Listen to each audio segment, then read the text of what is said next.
calling this meeting to order. Welcome, everyone. It is Wednesday, August 21st, 2019. This is the regular Board of Directors meeting for the Cameron Park Community Services District, and we are calling the meeting to order at 6:35. And if you would call roll, please. Yeah. Director Scobie? She is expected absent tonight. Ellen. Director Carlson? Present. Director Wooten? Present. Director Morrison? Present. Director Aiken? Yes? Yes. Here. Great. Will join me in the Pledge of Allegiance. Mr. Calvin, my turn. Yes. Thank you. Salute the flag. I pledge allegiance to the flag of the United States of America and to the republic for which it stands, one nation, under God, indivisible, with liberty and justice for all. Thank you, sir.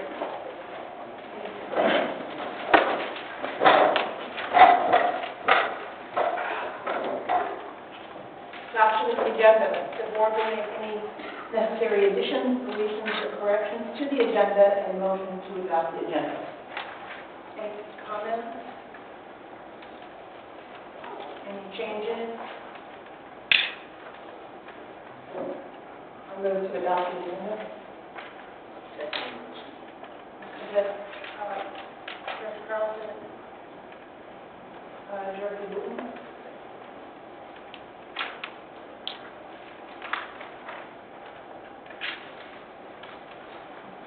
All right, it's time for recognition. Excuse me, all in favor? Oh, yes, all in favor. Aye. Aye, thank you. 4-0.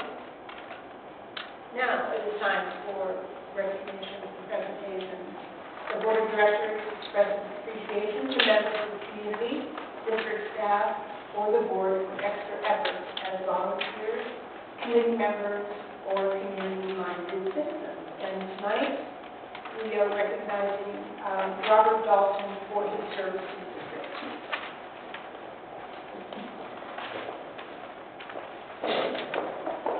Okay. You'll introduce yourself to the record.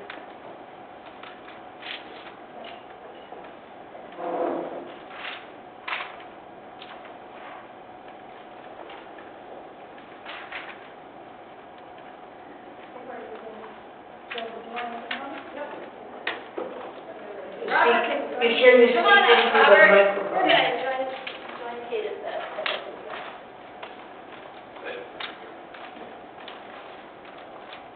My name is Stephen William. I'm the our compliance officer.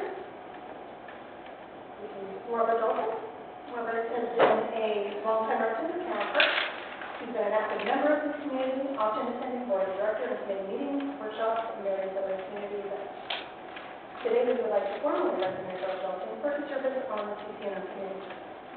This committee is tasked with providing guidance to staff as it relates to TCNR enforcement, architecture review decision appeals, and outlining department policies prior to forwarding to the board of directors for approval.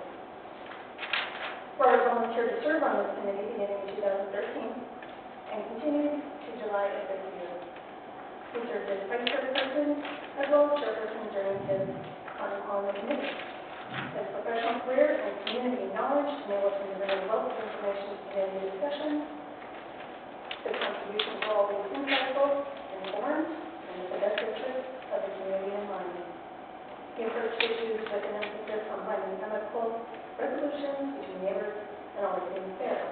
He believes that encouraging being a good neighbor is the best option. So on behalf of myself, the community, Cameron Park Community District, and the board of directors, we would like to thank Robert Dalton for his volunteer service and annual support to the Cameron Park community. I'm hereby presenting the certificate of appreciation to Robert Dalton in appreciation for his over 6 years of service and dedication to the Cameron Park Community Services District and the community of the members of the TCNR community.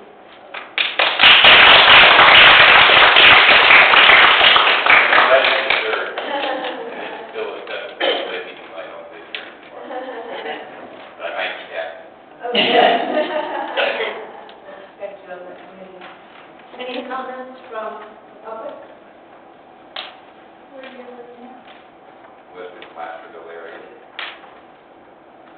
So I have the pleasure of serving with Robert on the CCNR committee. I think 2, if not 3 years.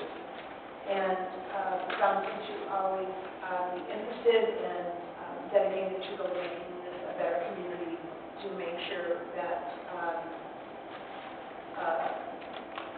each resident is fairly given plenty of time to resolve their issues, and we're going to miss you very much. Thank you for your service.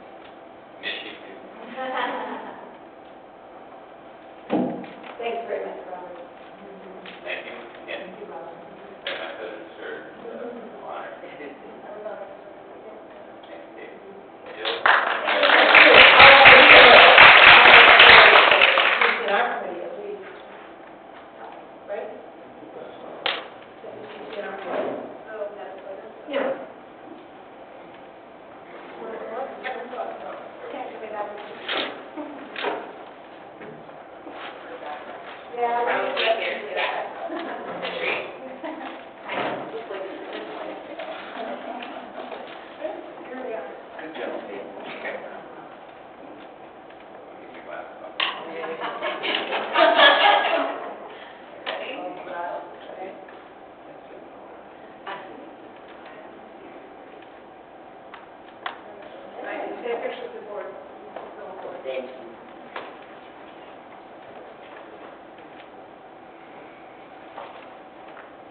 very much for the honor. Okay, moving on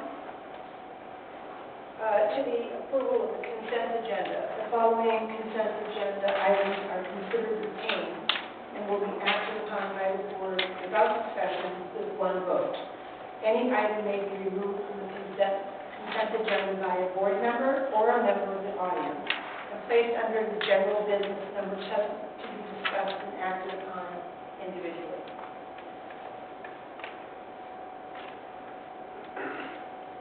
Any board comments or changes? No? So I'd like to pull the reports and all the reports and the check register and do a quick review.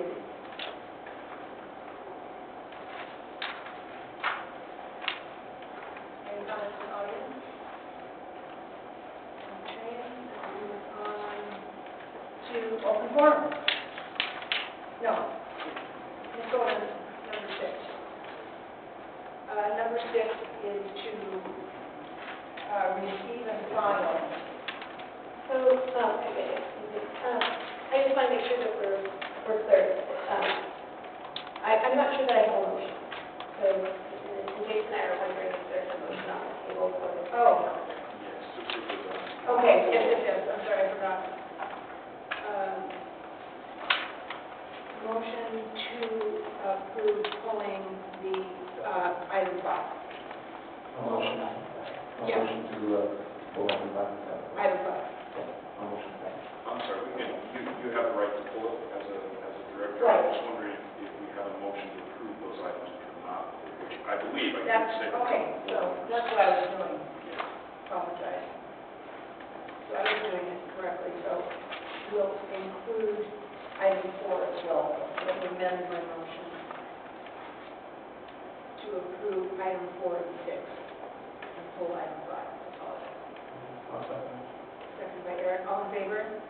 Aye. Okay, so we're pulling item 5. Do we want to have a front down on the agenda this evening? Yes, we're not aware. We have other business. Apologize for that. We'll rest you guys. It's now time for open forum for non-agenda items. Members of the public may speak on any item not on the agenda that falls within the jurisdiction of the board of directors.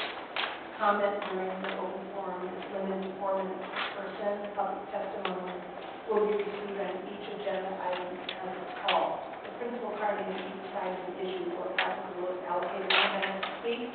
Individual comments will be 4 minutes, except the consent of the board. Individuals shall be allowed to speak on item only one. The board reserves the right to waive said rule by majority vote. Open forum.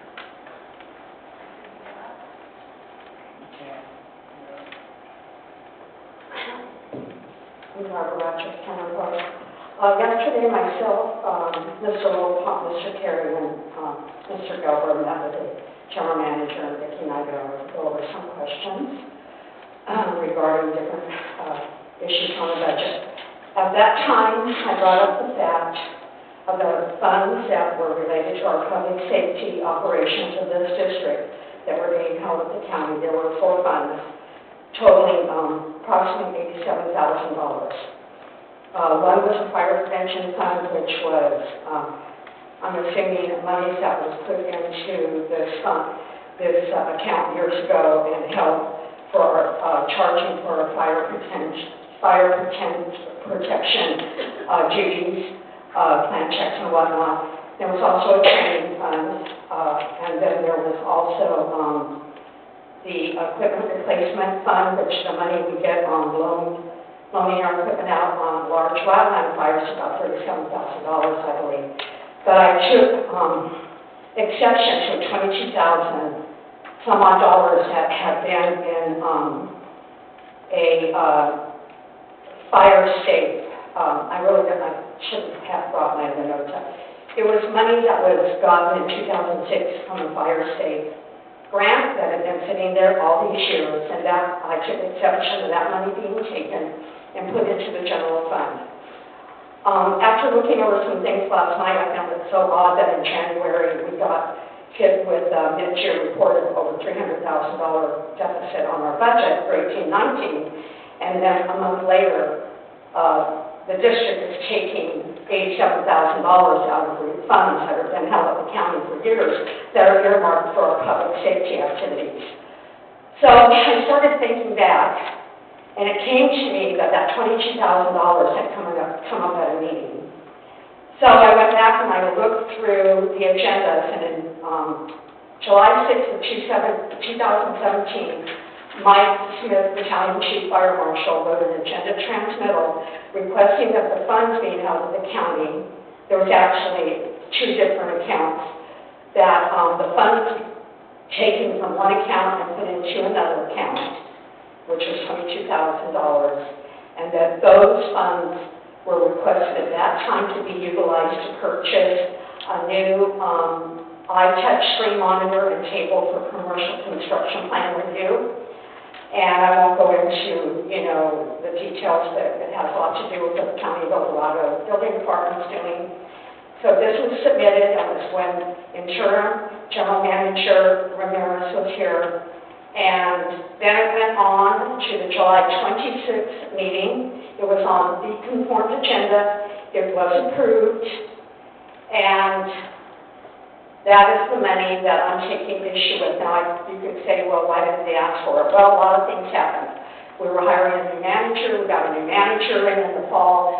Chief Smith went out on a shoulder injury, shoulder surgery, and then shortly after 2018 began, the general manager began a request looking for fire protection elsewhere, and we had the RFP process.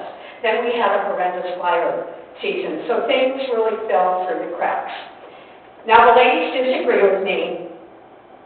They can take this money. I realize this. And if they can budget for it, I realize it. But they shouldn't have to.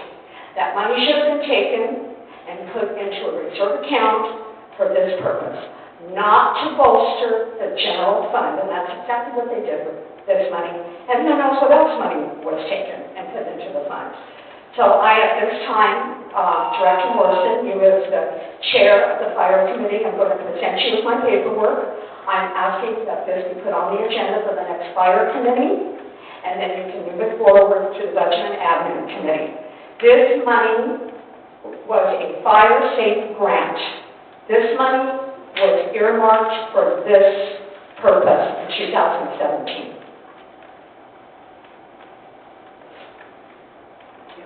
Any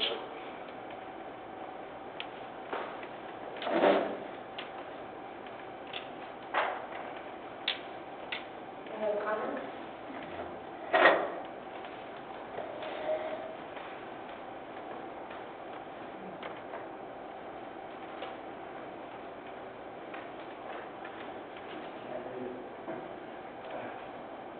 I went to a meeting a week ago, and I don't know how many of you board members realize this, but we have what we call here a skate park.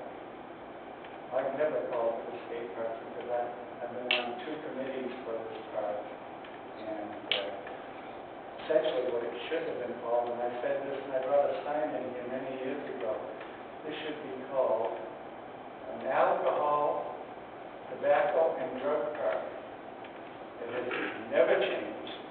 That's what it always has been. And to say that it's a skate park, because secondary function to this park is skating. The rest of it is getting in there and doing drugs. And matter of fact, over the years, I had boards that I made up showing the damage that was done in this park. It was enormous. It was unbelievable. And the solution would have been to put a monitor in this park. But when it comes to that, we have hundreds of excuses why we don't put a monitor in this park. None of them are very logical, but they're excuses. They're made by the board.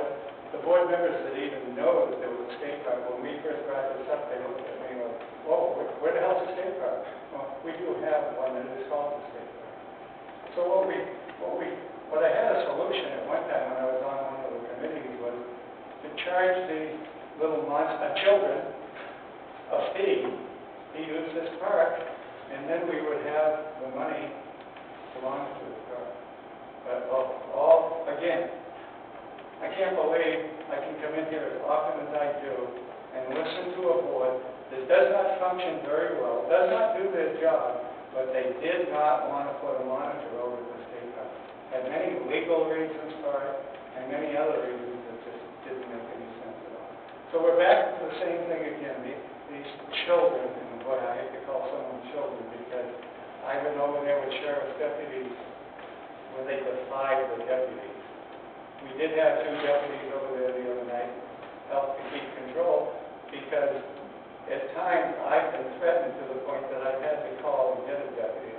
So after 10 or 12 or 14 years of allowing these kids to be in the back corner of our district doing whatever they want to do with nobody monitoring and no board ever willing to stand up and do anything about it, it just amazes me. So I think we say we can't charge them because they're so poor they can't afford to pay a $2 or $3 fee to use the skate park. Yet I've seen them show up there with all kinds of energy drinks and stuff from the 7-Eleven store that costs far more than that money that we charge them to use the skate park. So we can charge people to use the swimming pool and have no problem. We don't worry about whether they're too poor to bring their 4 or 5 kids in and use the swimming pool. But we cannot charge 1 nickel for these little monsters that use the skate park. Something should be done about this. Mr. Chairman. Any public comments? Thank you.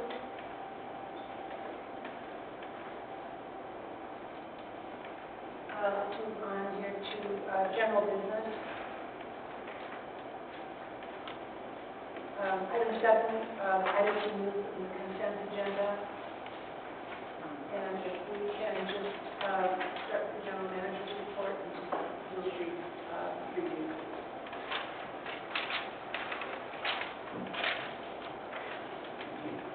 So, had a lot of interface with Impact County functions over the last month.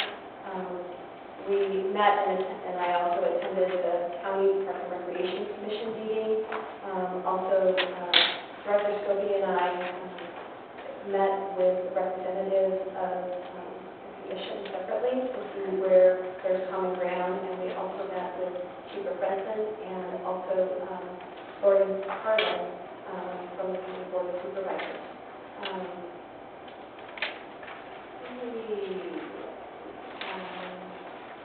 had a lot of meetings with residents about starting a volunteer program on Cameron Park Lake. Also, there is a book about the history of Cameron Park that will be finishing up, and they look to be making a presentation to the board this fall. We also take facility and met with neighbors regarding the community items, along with Director Wooten, and the workshops with the County Chamber of Commerce Leadership Eldorado wrapped up as well.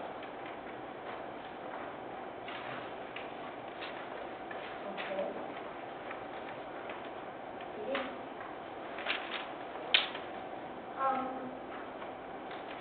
We're finding right now that as the summer activities are winding down, we're spending time processing, decreasing our seasonal staff and processing that staff. We have to close our personnel files and. Can't hear you, Vicki. Can't hear you. I'm sorry.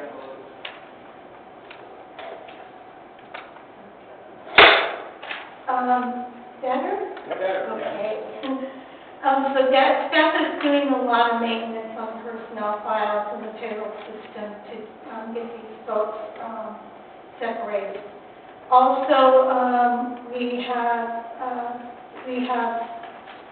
brought back out our job descriptions, and we've reviewed them and revamped them where necessary, and they are now going to the labor union and they will be presented to the board later this fall. Staff attended CalPERS seminar about health care benefits, rules and changes. We presented the 1920 final budget to the Budget and Admin Committee and the public. The committee supported the final budget to be forwarded to the Board of Directors for consideration.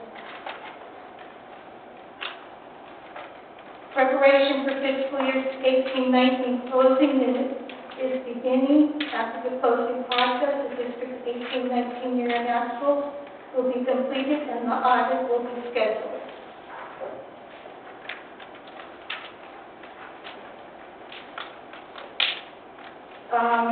Staff completed the summer spectacular reviewing revenue and cost report. This report will be presented to you tonight. Staff applied for the CSBA Transparency Certificate, and it was immediately awarded. A formal presentation by the CSBA representative will take place next month. We are also preparing for the LLAB ad hoc committee. Thank you. Thank you. Any questions? Anyone from the board? Anyone? Okay, let's move on to the, Oh, yes, ma'am. Gerald. Yes.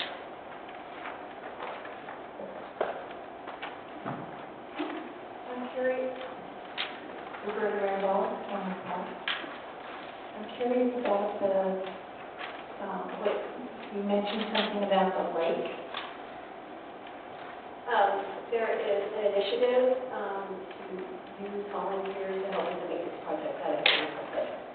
Okay, so who was invited to this meeting? Rosemary Oakham was the one, and Director Stody. It was to initiate a project, and then we're going out and actively recruiting volunteers. Okay, thank you. Thank you. any other questions?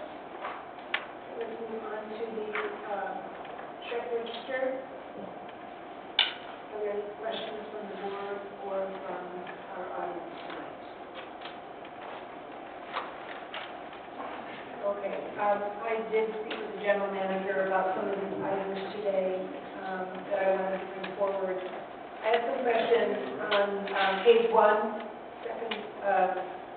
third item at the bottom, the Airspring Inc., the internet broadband to the lake.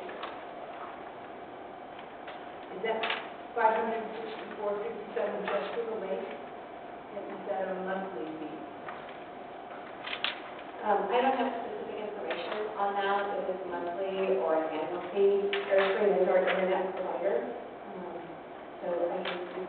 on that? That would be great. Is that just for the lake? I mean, $564, what is that for? Exactly. You know? I don't have the invoice in front of me, and I don't want to speak, and so I have to go look it up. Okay, we'd like a report back on that, please. And then there were some, I'm just so stunned that you see, I'm looking at the increases on pages 3 and 4 in California Public Employees Retirement System, and it's just stunning, the increase in our fees. I understand we have 13 full-time employees now. So many of the jobs and work is covered by our temps, and so these increases is just agonizing. Overwhelmed with it. I had a question on page 6, all of these invoices for Cintas Corporation. Are these janitorial supplies? Yes. You know, for the dates that they're listed, like approximately, like they don't specify for what they're for, like the first one, 274.74. Are these for this building? Are they for the outline building? So Centos provides janitorial products to the community center, and staff reviews an itemized invoice. And they also stock, so they're the ones that keep our inventory current, and that's why they're so frequent, and they make sure that we have current funds. Okay, but this is a $2,100 bill. What does this cover? These check ledgers don't really explain to the board, I don't believe, or to the residents exactly how much money is being paid out for each restroom and facility that we have. I think that's something that we need to know. What is the cost for janitorial supplies in this building? What's the cost at the restrooms? What's the cost at the skate park? And I'd like to see those breakdowns. We're getting further and further away from the cost of doing business, and for the residents and the board to be able to make a decision about where we want to spend our money. So those costs are outlined in the preliminary budget. They're itemized in the different details of the account. This bill is for cleaning supplies and toilet paper and paper towels I and understand soap. what it's for. And it's outlined in the preliminary budget, and it's just been Where approved. does it say $233.89 is assigned to what? Again, in the preliminary budget, Centos is called out as our janitorial contract supply in a specific line item. Okay, so like where in here? Fund budget, administration? I think, Vicki, you have your, It's in parks and community centers. Go to section 11, if anybody's got their preliminary budget.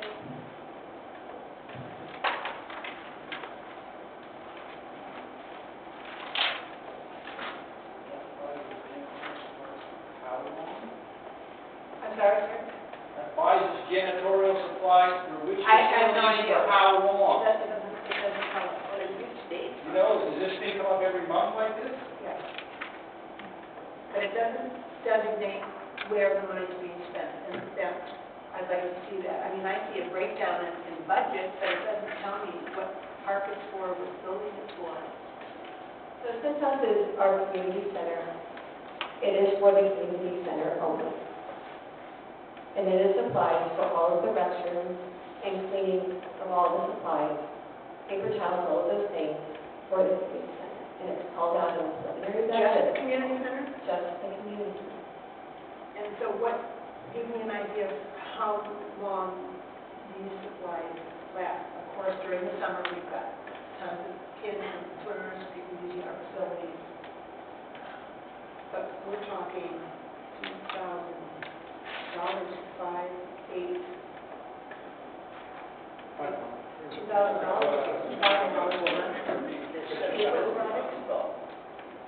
month.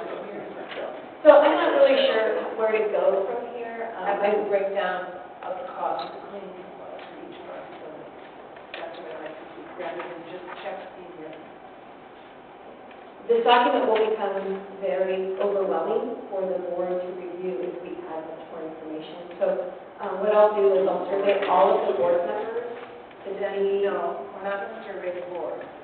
We're going to find out what the costs are. We don't know.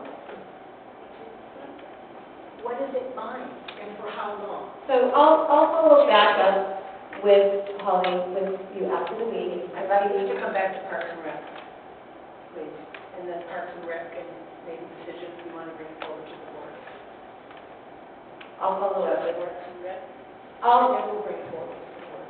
So you won't have to wait for all of the screens of paper that are going to take sort of out. and I'll be really honest, I'm not sure that Parks and Rec is the appropriate item, it may be budget and admin, but I think, Joe, you continue to want to keep everything in budget and admin, and the individual committees are not getting any financial information, and that's not right. And you continue to restrict more and more and more. And say it's not appropriate. It is appropriate. It's appropriate to talk about fire money in the fire committee. It's appropriate to talk about Parks and Recreation money in the Parks and Recreation committee. And you continue, you are segregating the dollars to one committee, and then finding out today that the preliminary resolutions for our park expenditures were not brought forward from the Budget and Admin Committee. We don't have any information. Mr. Morrison, we sit up here and we don't know where our money is going. She's talking, you be quiet. No, I have a right, she has no right to... Stop. I'm talking. She's talking, you have no right to come in. I'm talking. None whatsoever. Hold on. And you either. Incompetence. This is what's happening. We are being kept out of the loop in our individual committees. We don't know where the money is going. And things are being restricted from coming out of the Budget and Admin Committee. They're not being brought forward to us, and we have been elected to do this job. And I don't know why you're not angry about it. But I look at this bank, this check ledger, month after month. Where is our money going? It doesn't make sense. If you've got a problem with that, then you can talk to me about it later. You can ask the council if I've got the right to speak, and that's what I'm asking. I'd like to move on to page 7, DSA Technologies. Again, we have no idea what we're buying here. Cisco hardware, is that a one-time fee? This kind of information would be very helpful. This is to replace a system that is outdated. All we're getting are these check stubs, and it doesn't make any sense. Gable hardware, monthly IT maintenance, but what's the Cisco hardware? Is that a one-time fee?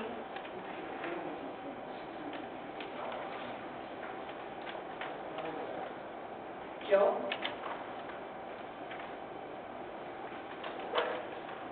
all of these expenditures were outlined in detail in the preliminary budget.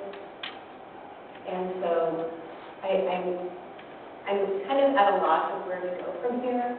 I hate to respond in case I am in error with that level of specificity without an invoice in front of me. Again, we are buying things consistent with the budget, and those items were outlined in the budget.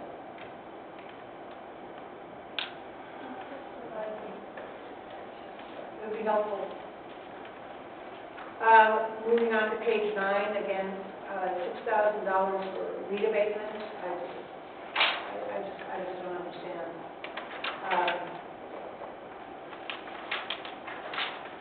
Why Rosberg is being used for a lot of this work.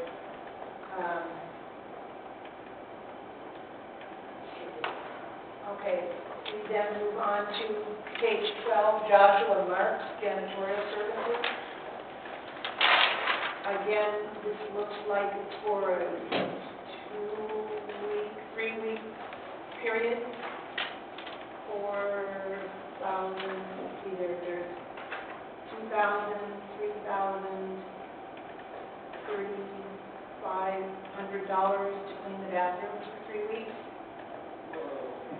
Is that true? What is it? What does it mean? This is our janitorial service for the community center and for our park service. In the final budget, we are recommending, if it is approved, to eliminate the janitorial service in the community. Well, I think someone else recommended that you can take credit for it. It's going to be gone. We discussed that in Parks and Recreation. We can move on to page 13, Lincoln Aquatics. Now, I know that we've had, Mike's done a lot of work to cut down the cost of our chlorine by adding muriatic acid. Could I get an update on how that has worked so far, Mr. Chairman, now that we're almost involved? Why don't you come up and say you're going to here?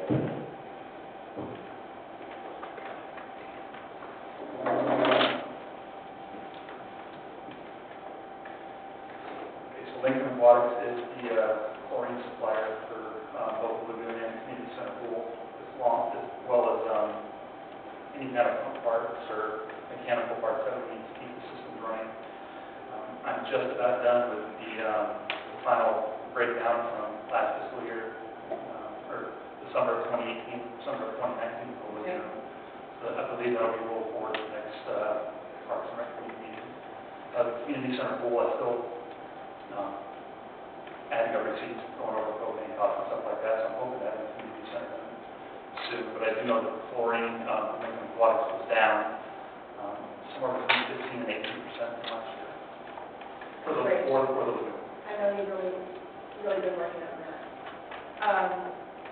So you'll have that report within the month? Jill, correct me if I'm wrong, I have the lagoon. We're evaluating, we're preparing for our annual fee review, and so Mike is preparing the cost of the pool, so that we can use that information in setting goals. So we expect to start our annual fee review in October, so the fire committee will be looking at fire marshal fees, CCR committee will start looking at review fees, and Parks and Rec will start looking at facility use. And when will the negotiation with our swim team happen? That will happen after those fees are approved. Generally, they start in January, but they need to be budgeted, so it'll happen after we get these fees settled. Okay, looking forward to that, Mike. It's a big job, and for us to be able to make our determination on moving forward with the lagoon, being able to present to the community exactly what it's costing us, the repairs we've done to the coordinator, and attendance. Thank you very much.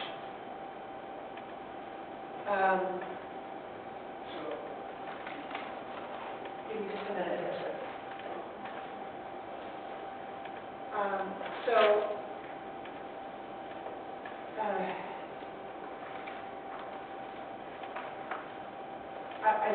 I don't know, I've managed a household since I was 18 years old, and I understand the cost of doing business is expensive. We all have a house, whether we rent or own, is expensive. There's always something that comes up. I think a lot of this is frivolous, this whole janitorial service thing. Why we don't have temps handling some of this workload that we have put on to full-time employees that are now all benefited. I think we're getting very short-sighted. We have not done our job, which is oversight of the general manager and the finance officer. I just think we need to really keep an eye open, not be mad at me, not be mad at each other, but do the work that we were elected to do, which is to have oversight. This check register, $678,000.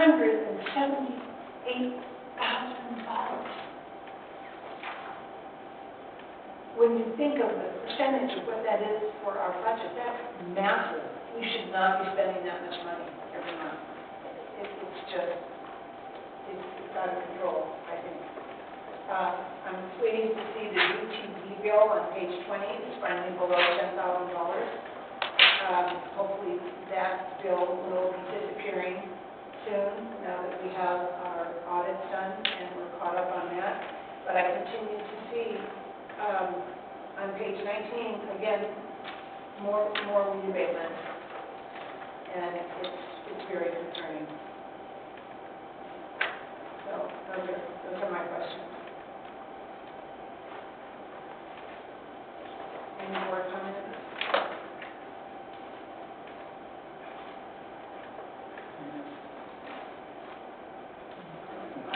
Comments from the community? Ms. Rogers?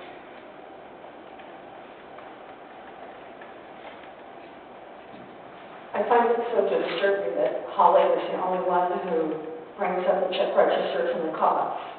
I find it very disturbing to watch the silence of the board. Month after month, month after month. You have to have the oversight. That's why we've been coming all these years. That's why we're not liked either, because we have the courage to stand up here and to call it for what it is and to ask the questions. Your janitorial supplies. Now, I don't really know anything about them, but I might suggest it if you think they're too much money, that you look around. People buy, not that I'm trying to advocate for where I work at Sam's, but also Costco. Have people coming in and buying their supplies in there all the time, might save some money. I, for one, look at these check registers, I just shake my head. The janitorial service I have mentioned more than once. Why are we paying someone this amount of money when the general manager was too allowed to hire all the people? You guys need to look at the whole picture. Not only are these costs going up, your payroll costs have gone up, your retirement costs have gone up, up. We are slated for failure if we get into another recession. If this country is headed to another recession, government agencies that are not tightening their belt, and I don't see any belt tightening here, and that's what bothers me, and you guys just sit there and check it off and approve it without any oversight. I agree with Director Morrison about your committees. Things are approved in committee, then they budget and have, oh yeah, we're just going to do everything the general manager brings forward. I watch it, I listen to it on the tapes. And then it comes here and nobody asks any questions about it. Month after month after month. This is for tax dollars you're talking about here. I want to see this place be successful. I want to see transparency. And I don't want to see board members get mad at board members because one board member has the courage to ask the questions that she was elected to do by the people of this community. Not elected to sit there silent month after month and make your lousy $100 a meeting. Because if that's all you're about, I say pack it up and leave. Yes, no comments. Our time, Kelly. This is our time. You had your chance to address from the board at the floor. So who is it that audits invoices and cuts checks? Who is that in our organization here? Nobody knows? I'm not really, so our process is that each department manager reviews those invoices, and they are reviewed by 59 hours, they are reviewed by our So why can't you guys answer simple questions then? Apparently the people that actually approve the expenditures are here, okay? So why can't you tell Holly and the public, oh, okay, those expenditures from Cintas, yeah, that covers a period of it. It covers the, if they audited the invoice and approved the check being cut, they should know what it was for in detail. You know, my wife worked at the Auditor Controller's Office for the county of Colorado County for some years. Wow. She better have known damn well exactly what she was allowing a check to be approved for. And that means if Cintas was charging 10 cents over the contracted amount for shirts or whomever or whatever, they're not. No, this doesn't meet it. It's that tight up there. Joe Horn runs that office. And it is tight. She was, that's the way it should be here. We shouldn't have to say, well, I don't know, maybe I'll check back, we'll get back to you next meeting, and then never do. Okay? For instance, what was that $650 OSHA penalty? Why are we paying $650 for an OSHA penalty? What did we do? What did we fail to do? Can somebody tell me? That was brought forward to the board quite some months ago when those violations, it's a fine for a violation related to our lifeguard program. We're still paying for it. Whatever. You know, for several months in a row, I went through the check register in detail, and it's gobbledygook. It's so vague, you know, and there's just dates and numbers. You know, it really, you can look at it and not understand anything except that we spend a hell of a lot of money every month in this district. That's the only thing it'll tell you. But as far as understanding where the money actually goes, gobbledygook. Thank you, Mr. Delper. I don't know.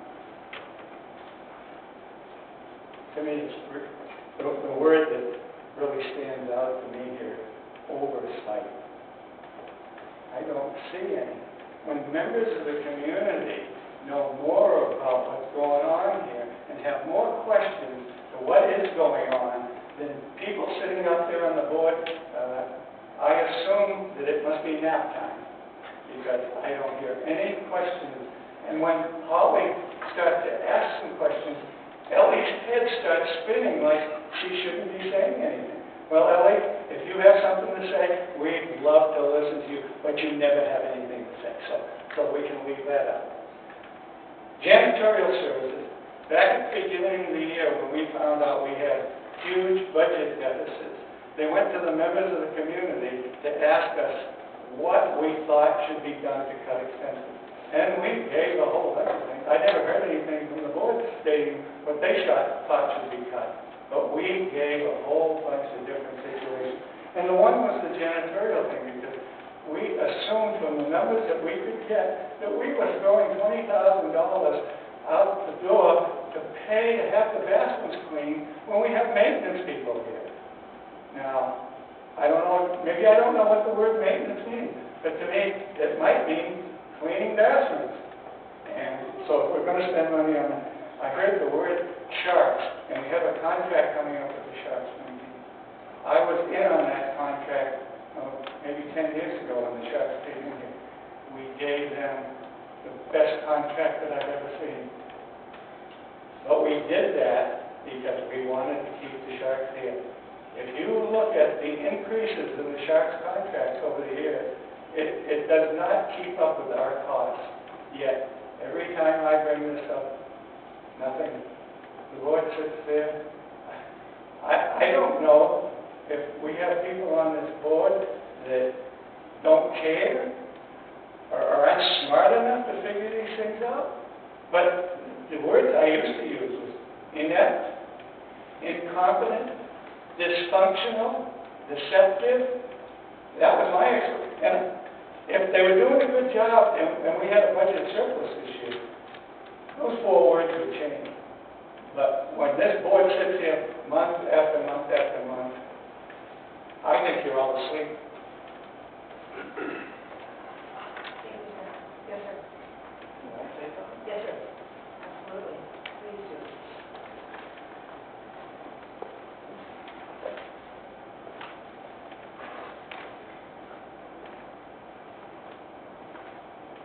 Okay, can you hear me all right?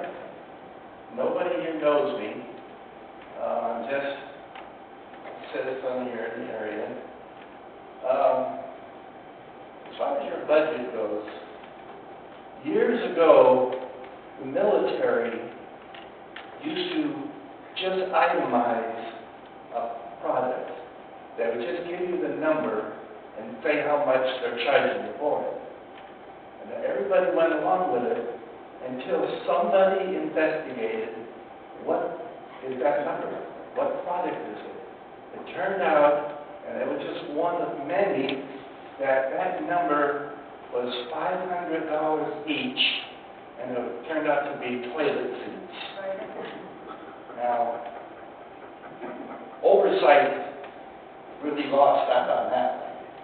Now, if anything on the budget is just numbered, question it immediately.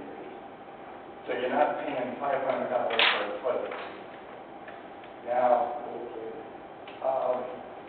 I have no idea about how budgets work, and I wanted something done.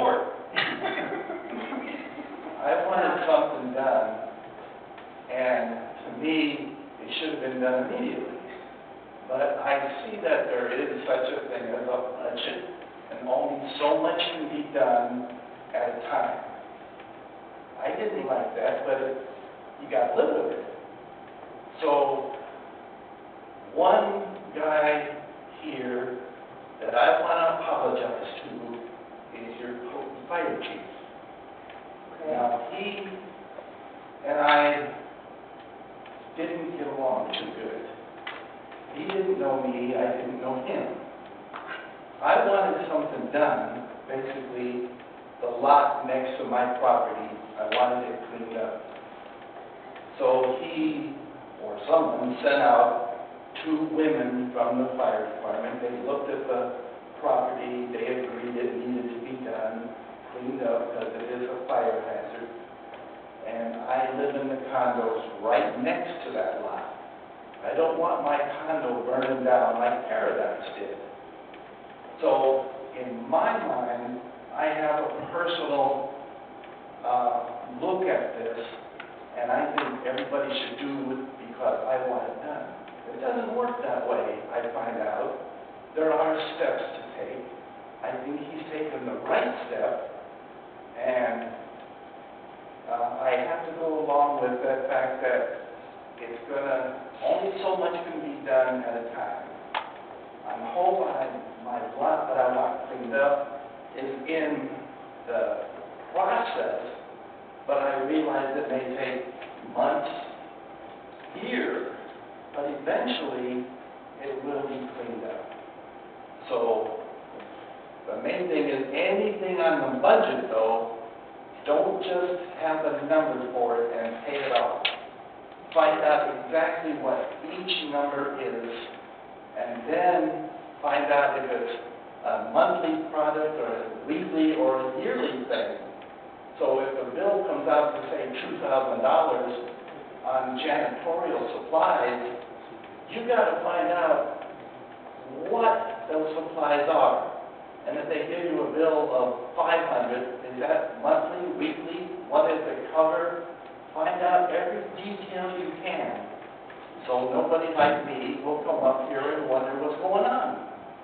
That's all. Perfect timing. Thank you, sir.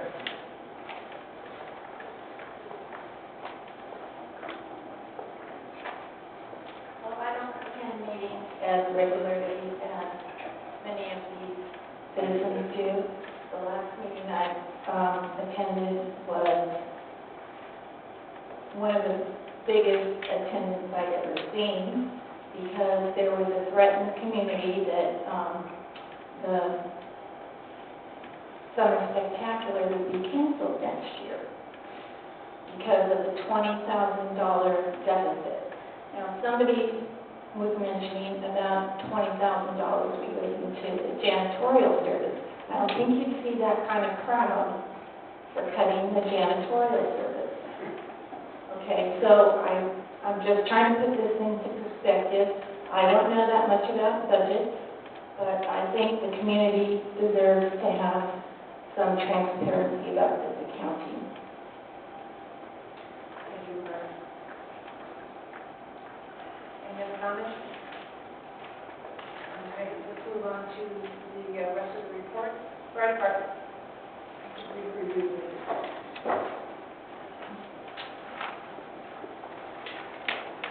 Okay, is that you?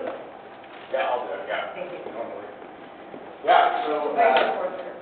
as you can see, these are the months for the report for July, for the month of July. There's our total call volume there. Based on call type, you can see the medical calls. We ran 151 medical calls here in Cameron Park. Obviously, that's about average for where we are.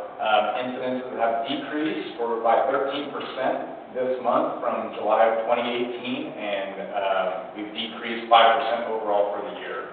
We contribute a lot of that to the wet winter we've had and the wet spring, so our call volume in general in the county as far as the fire-related calls is down. Year-to-date, we are at 1,000, this was as of August 1st, we're at 1,999 calls year-to-date here in Cameron Park, and you can see we're down from 2,100 last year. Significant incidences, this is for July. We had a fully involved vehicle on eastbound Highway 50 at Cambridge there. I'm sure some of you have seen it or got caught in a traffic jam.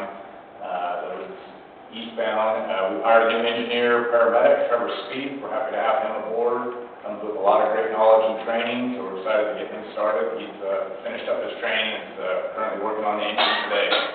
And then the rest is your weed abatement stats down below. They continue to get quite a few phone calls through the month, and as they did 25% of the improved lot inspections, so that kind of came to a standstill since we've decreased some of the positions as far as the inspections went as of July.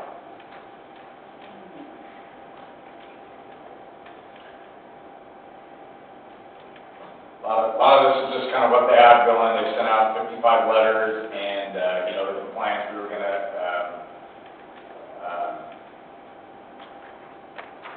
lien all those properties, and I think we've liened, or everybody was in compliance except for 3. So we've had a great turnout in the weed abatement program this year. Everybody's really doing their job and doing what they're supposed to do. We can see the difference around the community when you're out driving around this year. So I think the biggest problem we're having is people went out and did their clearing early, and then, we had a wet spring, and the grass continued to grow. So we're asking that again to stay within compliance. So that's some of the bigger issues we have, but it is important to stay on top of that as we are coming into the dry years. It just seemed, last week it got busy here in the county. So, any questions? Yes, just a couple. First of all, this is good. This one of the things you're saying here is about the county park asking you to come meet with them, which is good fruit from the work you've been doing. How does that compare with past years in terms of residents coming to the fire department saying, come take a look at our property, tell us?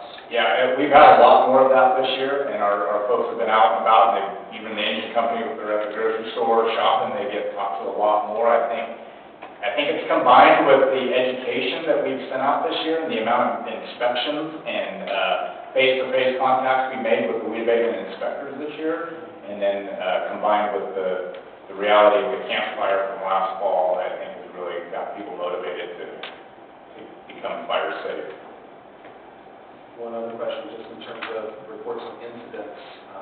Total incidents have increased, so with the new budget, I'm assuming that also means budget costs are a little under what might be happening if there's more incidents, more time, more people out.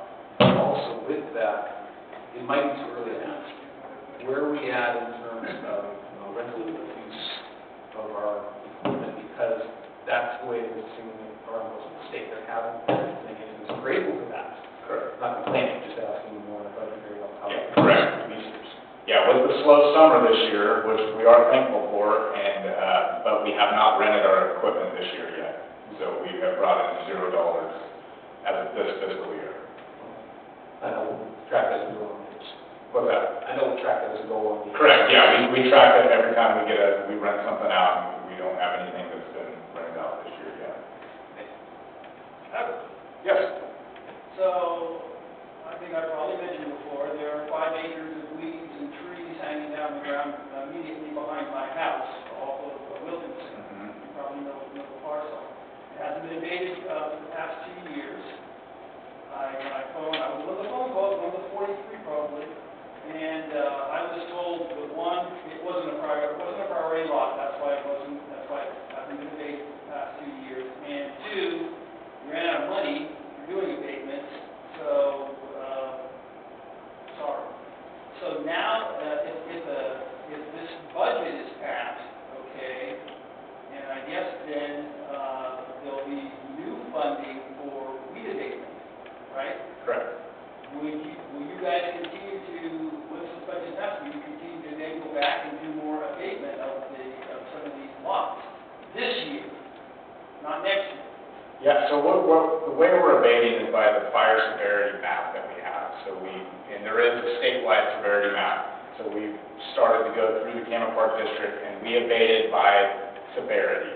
So based on that map, that's where we started our most inspections for the improved lots, and then also our abatement strategy, if you will, is to abate the lots that are higher in the fire severity. And I know they went out and specifically looked at that, you are correct, so they have started that process. They've sent letters to, there is that process, so we have to notify that landowner of doing it, and then we'll follow up and give them a second chance, and if they don't clear it, then it could be a property that we abate. But we do have to prioritize, and it wasn't high enough up on our priority list this year to do it, and then, we go to lien all those properties, and then right at the last minute, everybody clears them before they get lien.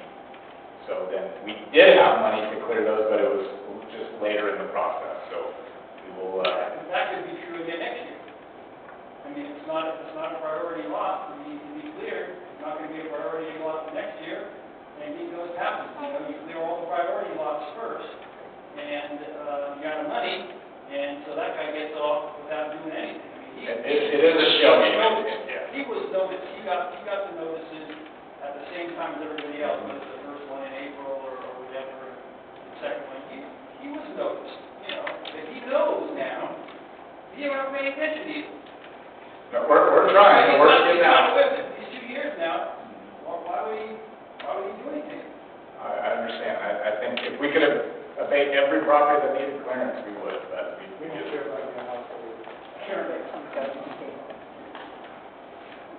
Thanks. Any other comments? Thank you.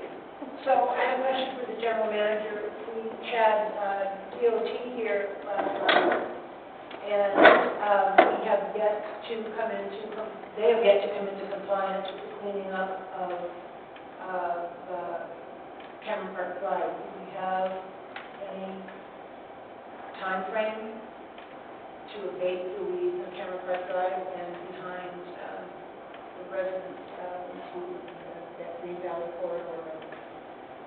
Around Green Valley. The district spent time on their own district properties this year with biofuel reduction.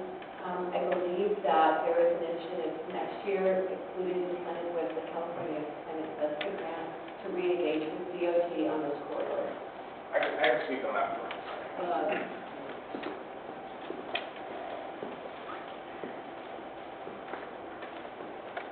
So yeah, part of the CCI grant is to assist DOT in some of the clearing.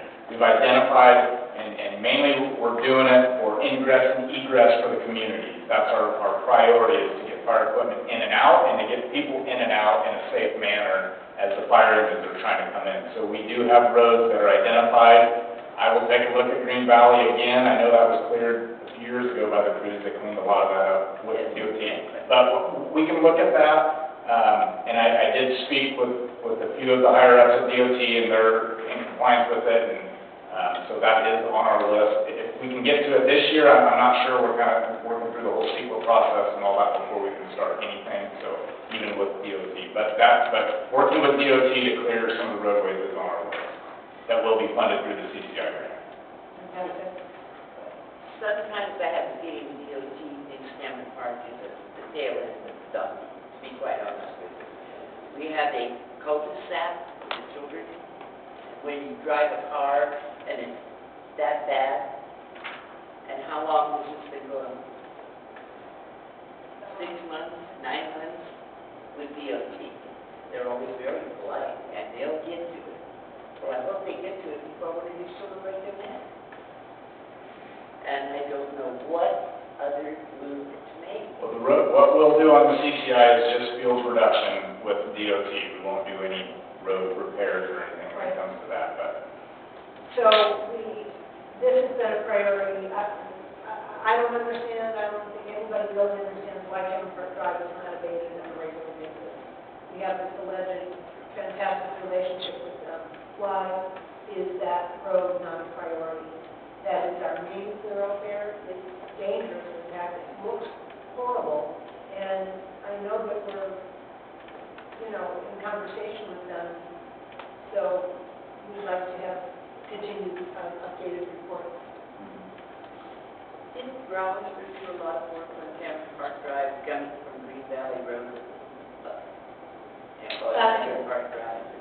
Was it last year they did a bunch of work? Yeah. I know they've done a bunch along there. We need the road department with the signage and blocking traffic, and that has to be the coordination that has to happen for.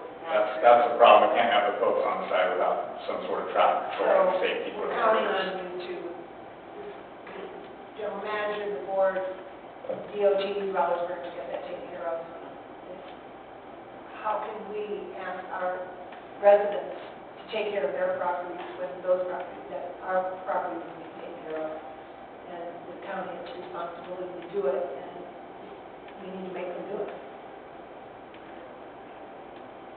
Agreed. I know the grant money will help. The grant money will help, yeah. Ms. Helm, quick report. Tina, did you come to either the chair next to you or the podium?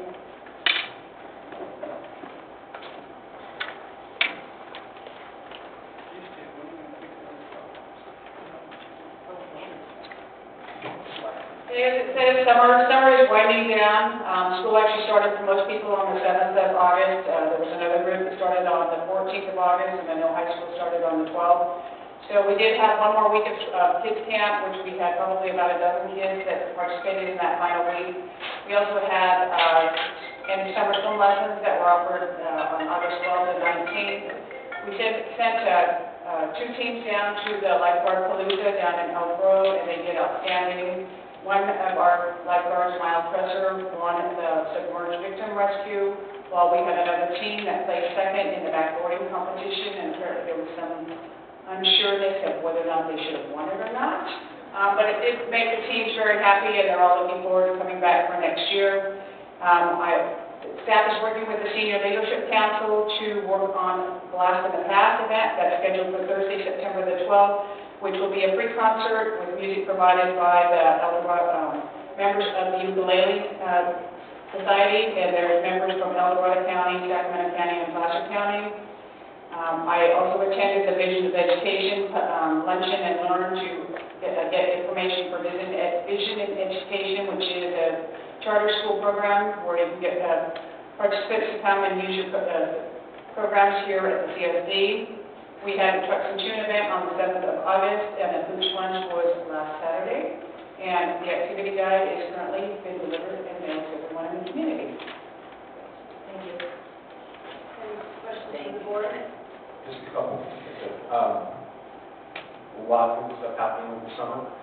Something we told to me, it might have been before we got to the Sunday, forgive me, just how did the summer compare to 2018 in terms of attendance and numbers? I think everything increased. Kids Camp was busy, all 11 sessions. There were some programs, one session where we capped it at 40, and also with El Dorado Hills counseling theirs, we put it at 40 because of our size of the space that we have. But I know that we did have 1 week where they were maxed out at the 40, so which was great. Great. Second question, just talking about senior nutrition lunch. The numbers that we have there, I've never heard the question asked, and it probably has. How many could we reach, or should we be getting at this that we aren't? 26 meals served and a general population of 15,000, about 11, 12% of our population being seniors. That's 1 to 2% of that population. Feels like we don't have 50% seniors in this area. 10 to 15% in the way of census. But I'm wondering, there's a lot more to reach. What would be a good goal and how can we get there? Because I'd love to see this grow. That's a complicated question, Brad. Oh, I- And so why don't we bring that back to our Parks and Rec and we can start to discuss that. Oh, sorry, not a complicated question. Thank you. I'm on the aging commission, if you want to talk to me. Thank you. I'm on the dishwasher if you want to talk to me.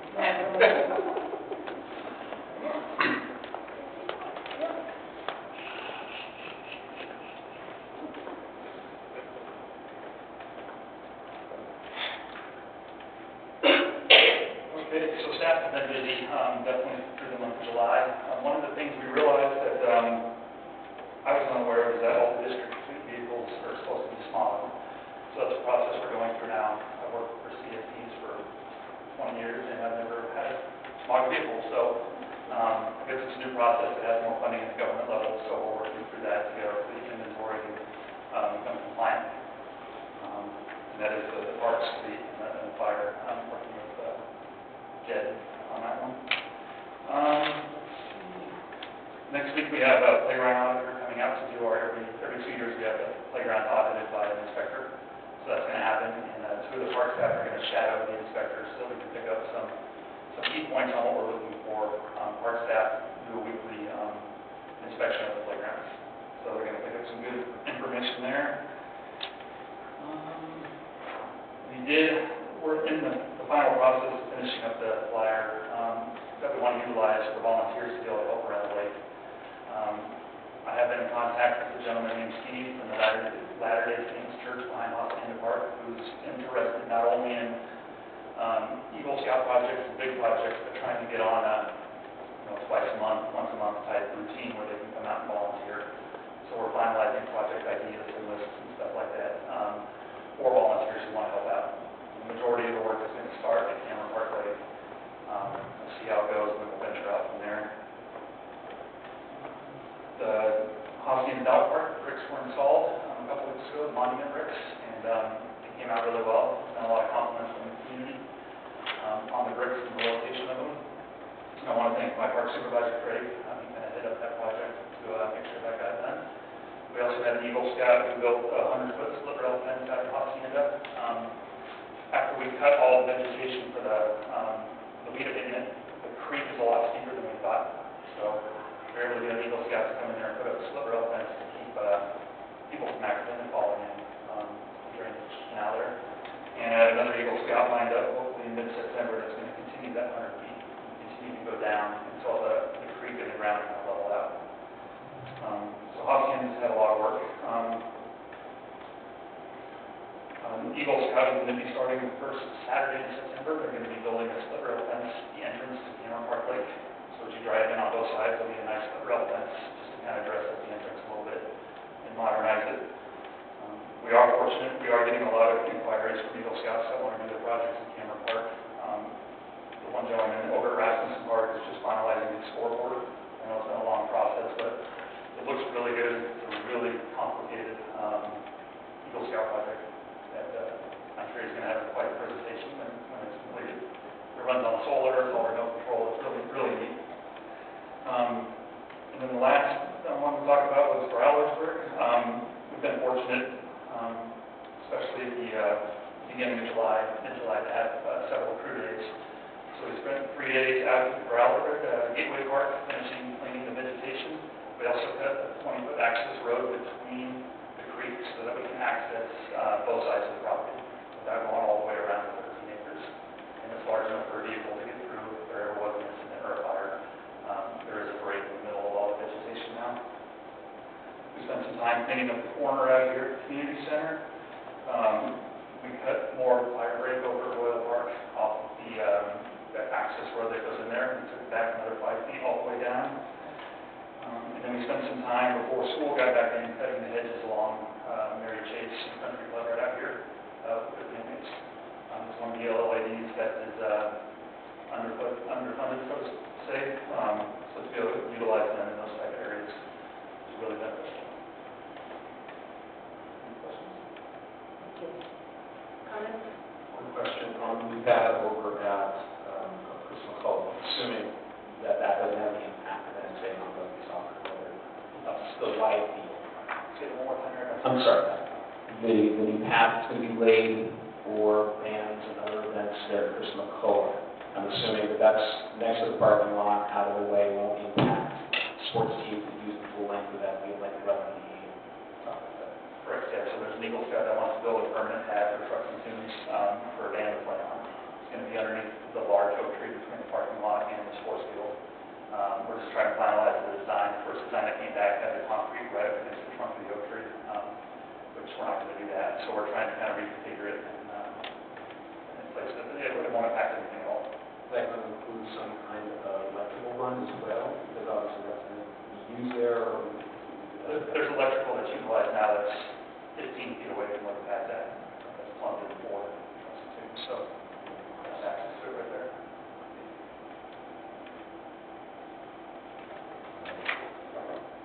Comments from the audience? Thank you, sir. Okay, and Christina?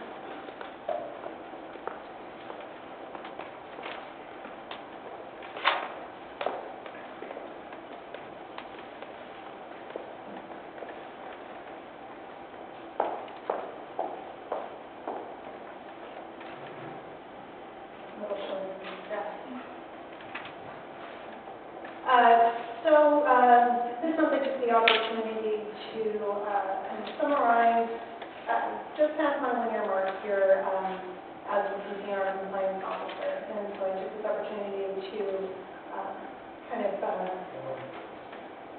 summarize some of the things that have been accomplished in the last year and outline part of my work plan for the next 12 months. Items are obviously in addition to regular CCNR enforcement and architecture review duties. So a lot of these things are designed to improve the interaction with the community, provide clearer communications with the community, and what the expectations are so that we can gain compliance in a more efficient and effective and understandable way.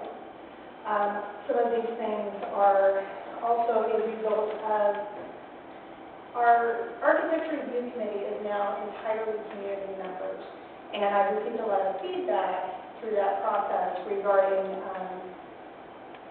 things that they would like to see as far as what their role is, what the expectations are, what the guidelines are. So some of these are a result of that transition as well.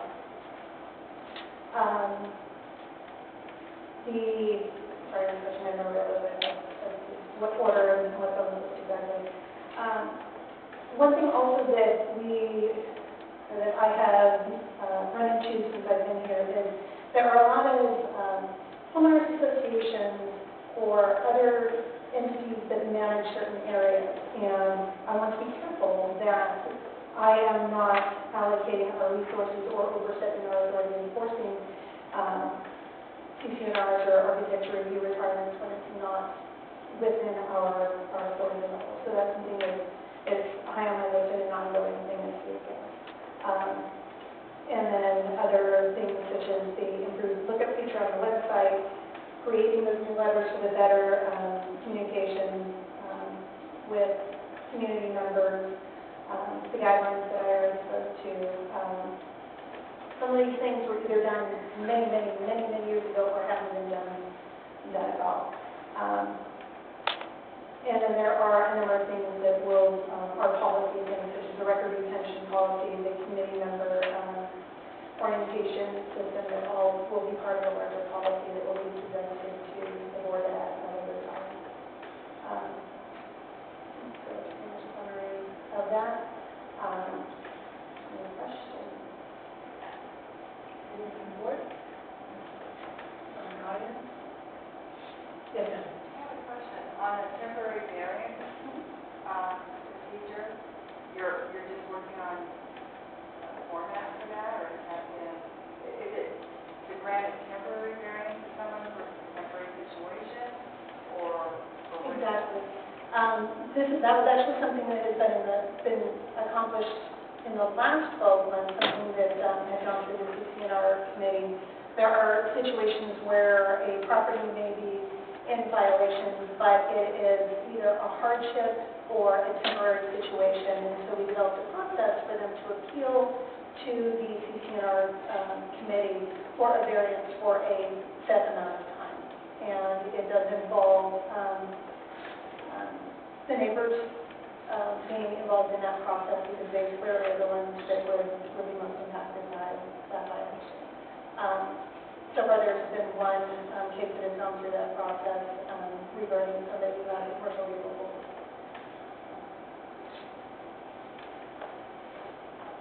Okay. All right, thank you very much. We're going to take a brief break. Thank you for indulging me. We have 1 day in the month to review going on in the district. We don't have any attendance, or barely attendance at any of our committee meetings. This will be the only opportunity for this entirety of this meeting to discuss what's going on in our community, where we are with our budget, where we are with all of our departments, and for the rest of the board, whether they've read the packet or not, to really be able to ask questions to the other committee members, to the representatives from each of the departments, and to understand what is going on in our district. So, thank you very much. Let's take a brief break and we'll meet back at 5 after 8. Thank you very much.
How they went away.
Okay, let's back to order here. So, just to finish up the business of the consent agenda, I need a motion to approve item 5, all staff reports. Moved by all the staff members. And second. Eric and, we have a motion and a second. All in favor? Aye. Thank you very much. So 4-0 on item 5.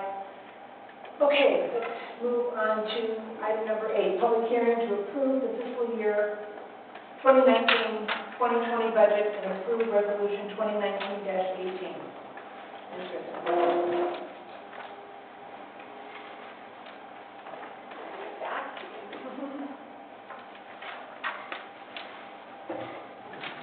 Good evening, everyone. Thanks for being here tonight. My name is Jill Ritzman. I'm the General Manager for the Cameron Park Community Services District. First one is, before I start with my opening comments, I wanted to do a shout out to Vicki Nybauer for her work on the budget, and also Tina and Mike and Jed and Sherry and all of the staff, Kate, that their due diligence in putting their department budgets together. So thanks very much for that. So, PowerPoint, I forgot to put there. You want to pull up the PowerPoint, please?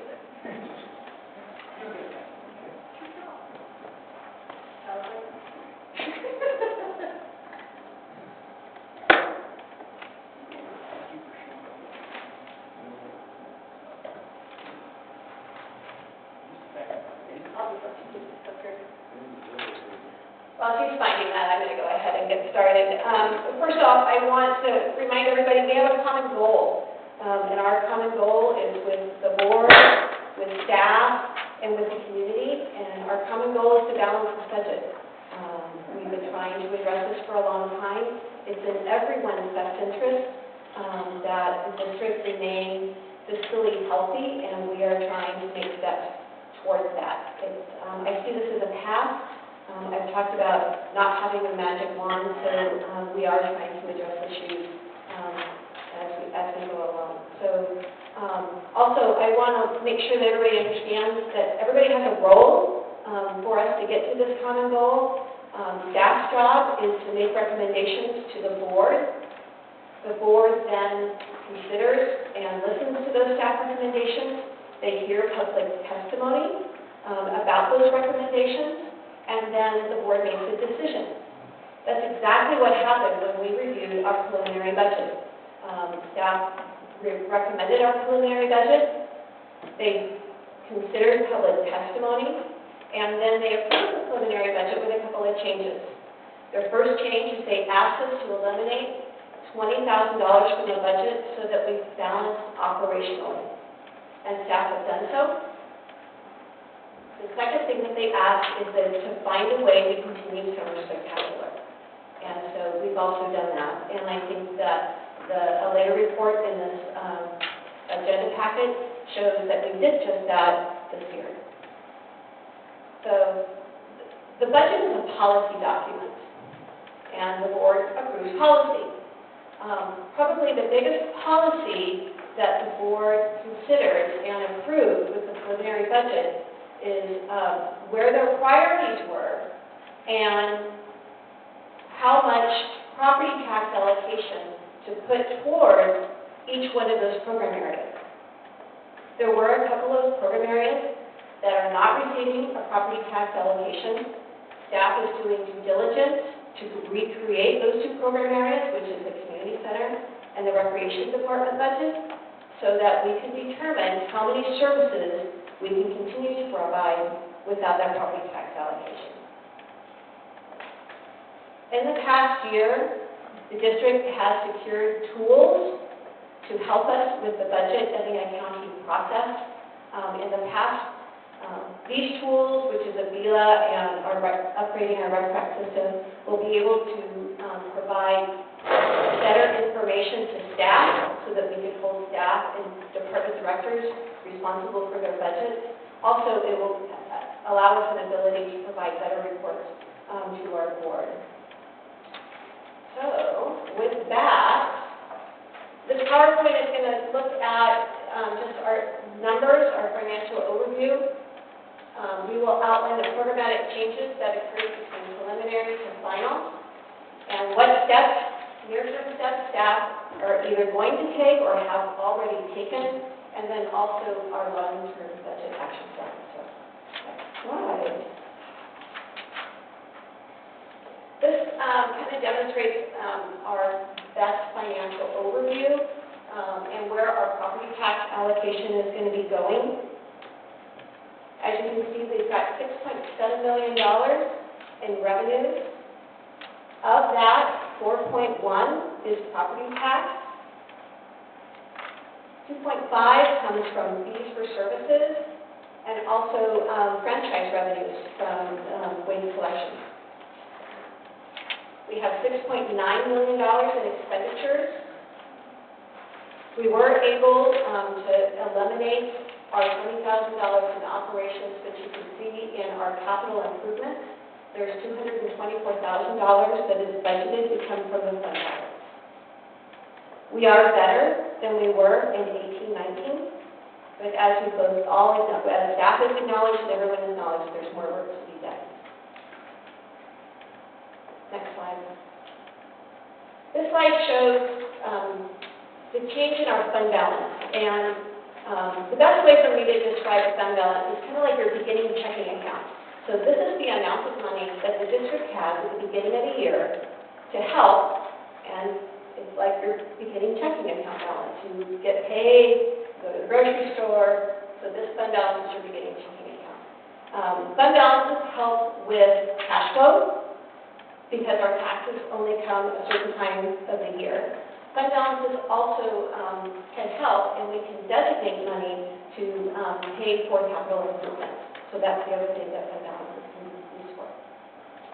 So as you can see, there has been erosion. Those numbers in parentheses is what has been taken from our fund balance over the last few years. And if that trend continues, we will not be fiscally healthy. So we have to find a way to not only have all of our operational expenses funded with annual revenues, but we also have to fund all of our capital improvements as well. I just want to acknowledge that the last two columns are budgeted.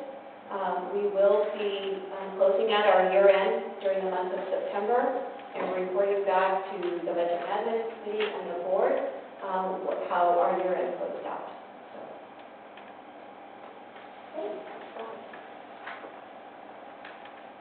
The staff report really outlines all of the changes between preliminary to final. Here are some highlights.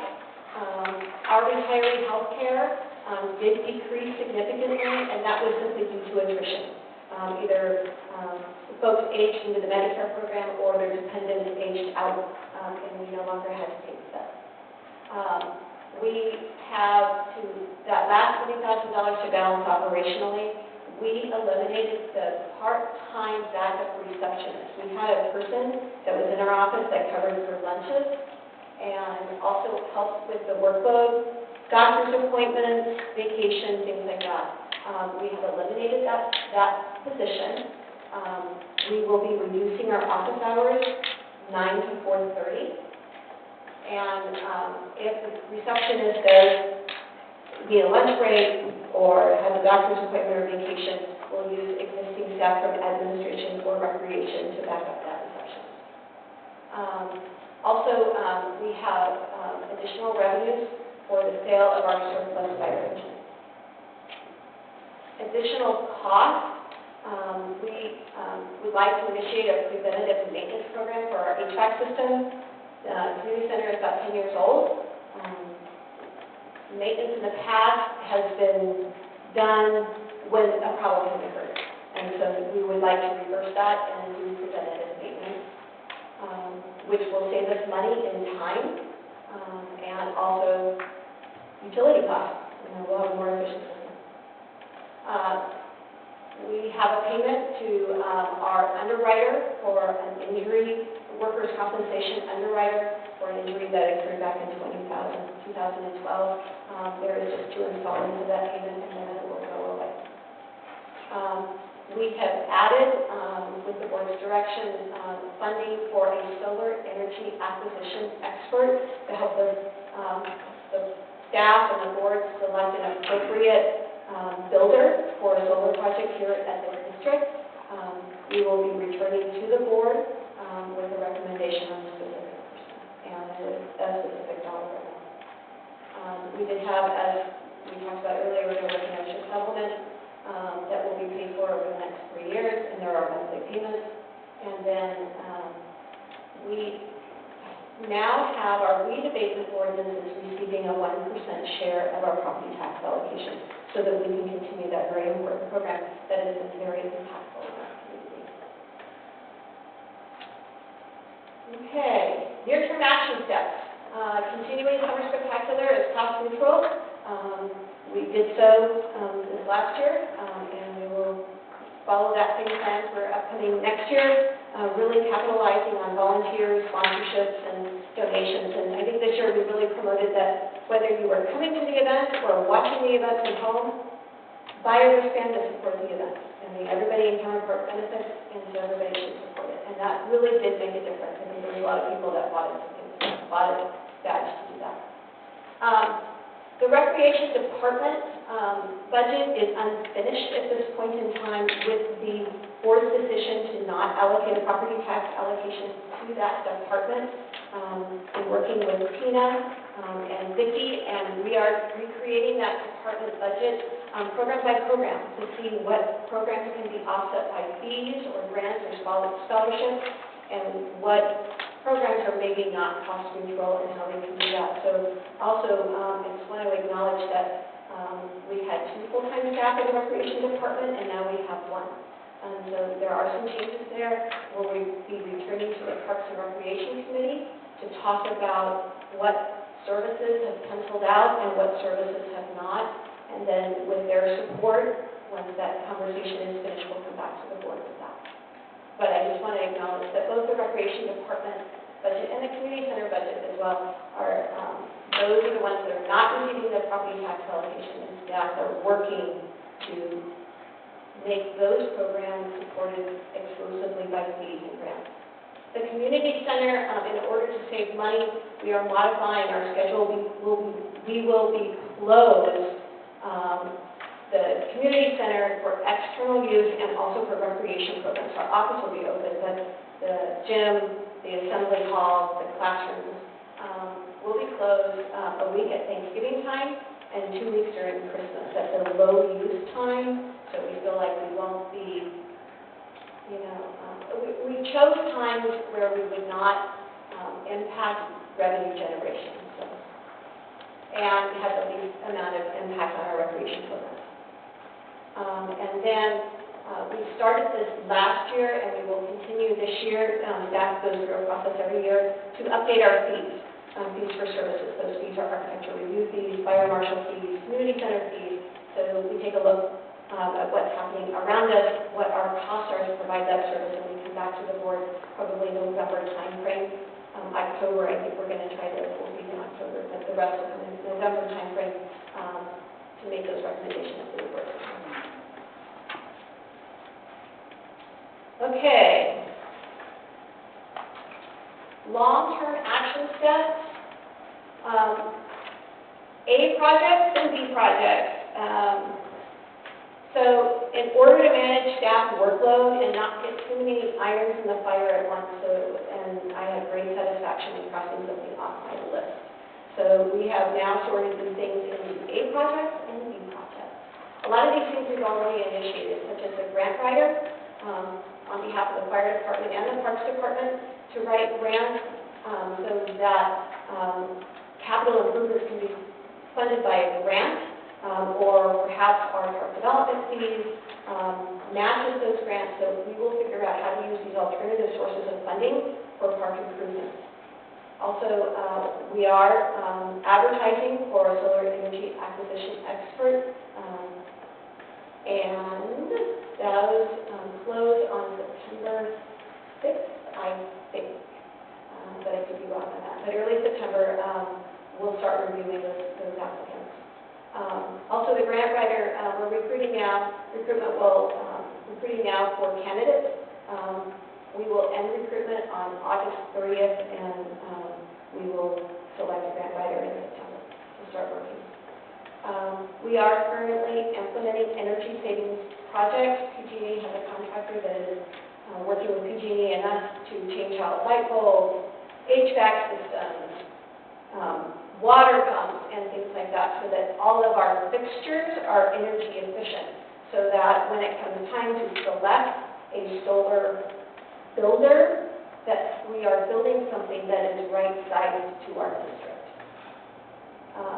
We are looking at options for a replacement facility at the lagoon. As we talked about, the lagoon is very costly for the district to operate. It's 1.5 million gallons worth of chlorinated and chemically treated water. We have lifeguards out there, and the pool can only be open when we have lifeguards, and it's a very short season for us due to cost.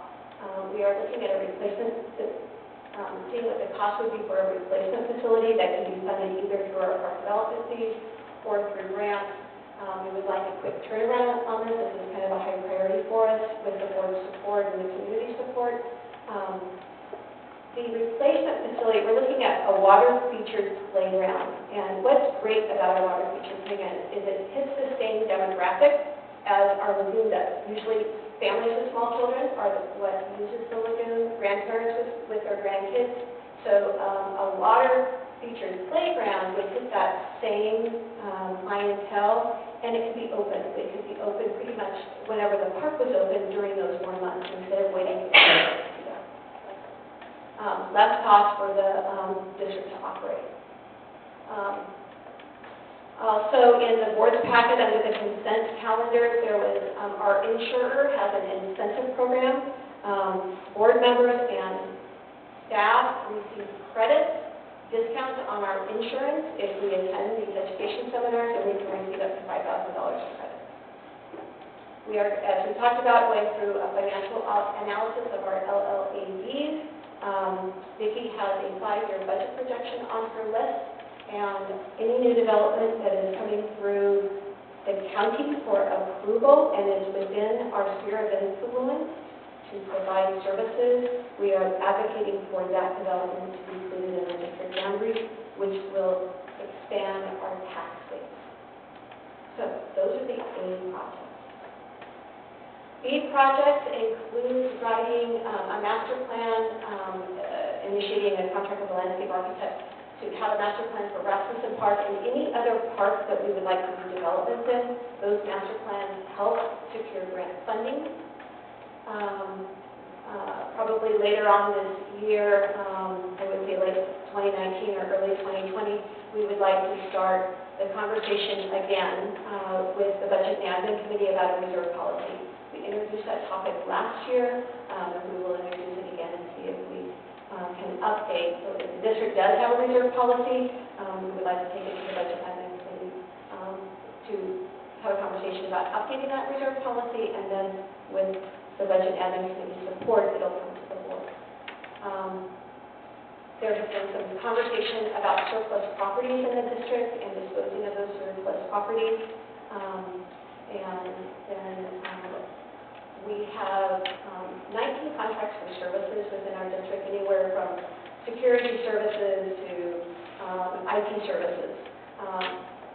Of those, 3/4 of them, I think it's, I can't remember the exact number, but well over half are recent contracts, less than 5 years. There are a few that are over 5 years, and so we're going to start addressing those and taking those out to tentatively bid, so we're sure that we're getting the best price. So, let's see if I have any concluding remarks.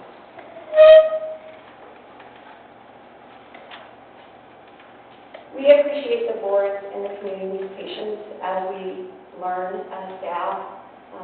Last year was our first full budget cycle with a lot of members of our staff. I think that with the help of our accounting specialists, we really nailed down our expenditures. There are still things that we need to work on as far as our revenues go, and that outcome will come with the recreation department budget and the community center budget. budget as we update those two budgets.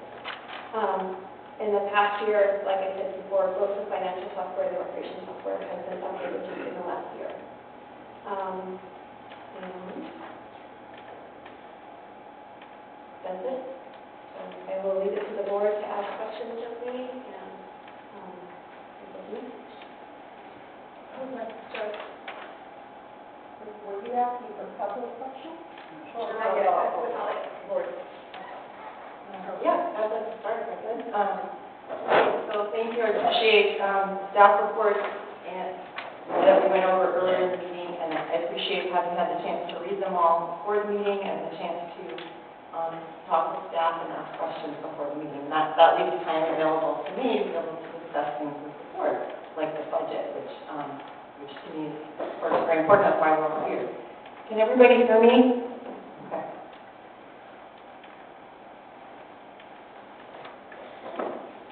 So I have one question right now, but before I get to my question for Jill, should be an easy question. I do want to clarify my expectations from the last board meeting that we had about the budget. One was that I don't think that the district should be charging people to enter the Cameron Park Lake when that money is only being used to staff the kiosk and nothing else.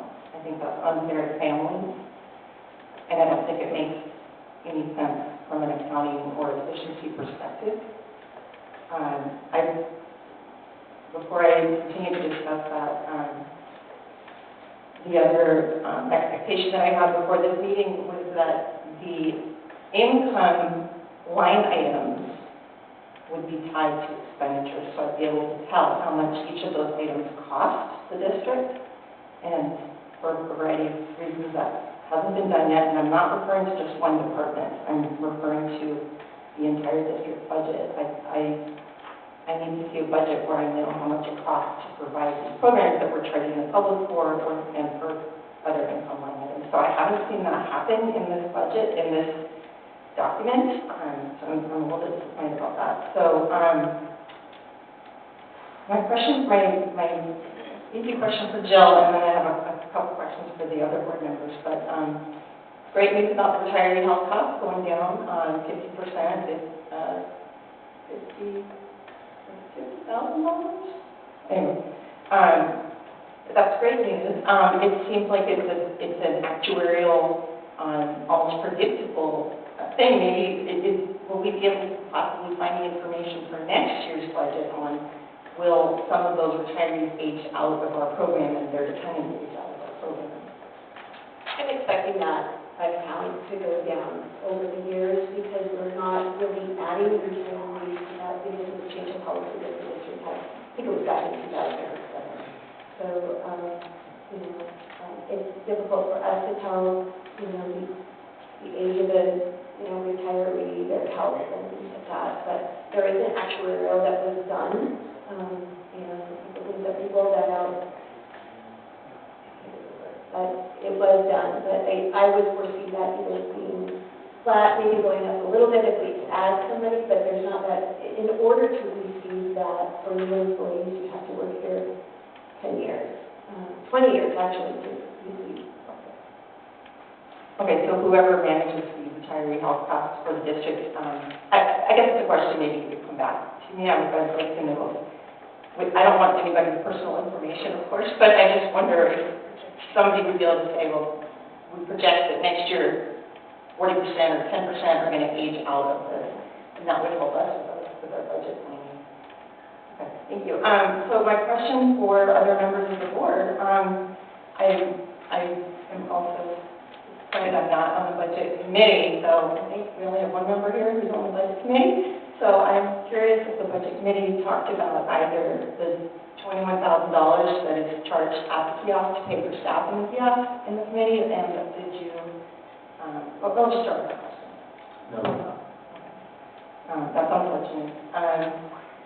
Listening to the public who have been upset, I can remember coming here 6 years ago and hearing members of the public talk about the skate park and hearing recurring issues in the skate park, and then also at the same time hearing families that I know that will drive to El Dorado Hills from Cameron Park so that they don't go to our parks, they don't have to pay to go to our parks, and those other parts are better.